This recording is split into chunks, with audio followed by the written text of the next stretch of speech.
Өзімсің көктегі ақ мамықтай алақан, иықта енді тәттелі жел тербетсін арманды, ай күзетсін түсінді, жүрегімнің нұрысың жылы ұстап ішінді.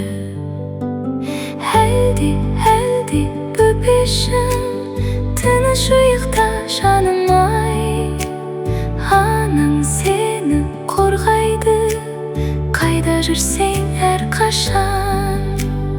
Таң атқанда күлімдеп күнмен бірге оянасың, менің бақытым сен деп соғар.